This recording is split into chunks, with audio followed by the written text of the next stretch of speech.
વડિયાના ઢૂંઢિયા પીપરિયા ગામ નજીક જમીનમાંથી લાવા જેવો કાળો પદાર્થ નીકળ્યો।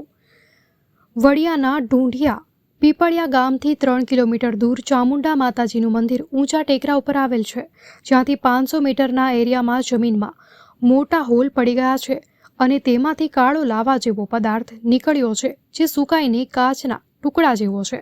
મારું ગામ ઢૂંઢિયા પીપળિયા, મારું નામ ગજેન્દ્ર પટોળિયા, તાલુકા પંચાયત સદસ્ય, ભારતીય જનતા પાર્ટી।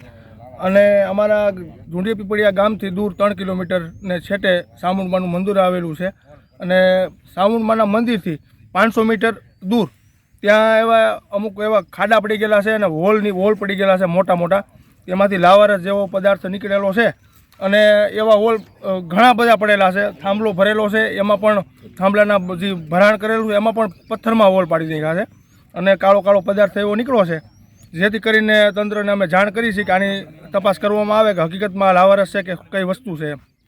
ઢૂંઢિયા પીપરિયાના લોકો આજે ચામુંડા માના દર્શને ગયેલ, જ્યાં ત્યારે દર્શનાર્થીએ આ લાવા જેવો પદાર્થ નજરે ચડતા ઢૂંઢિયા પીપરિયા સરપંચ દ્વારા તંત્રને જાણ કરવામાં આવી। આ લાવા જેવો પદાર્થ જોવા આજુબાજુના લોકો ટોળે વળી જોવા ઉમટી પડ્યા હતા। અહેવાલ રાજુ કારિયા, વડિયા।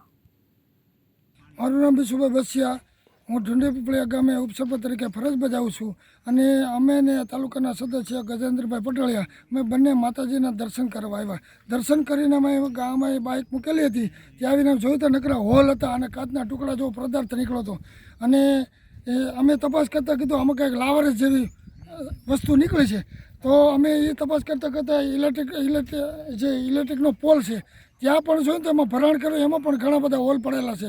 તો અમને એમ થયું કે આ લાવારસ છે શું છે, તે અમે પત્રકાર મિત્રોને અમે જાણ કર્યા પછી કે શું છે એનું સંશોધન કરે, બરાબર છે, એટલે એ લોકો એને એની રીતે મીડિયામાં મૂકે અને તંત્રને પણ અમે જાણ કરી આ શું છે શું નહીં એ લોકો કન્ફર્મ કરે, એટલે હું કહીને મારા શબ્દને વિરામ આપું છું।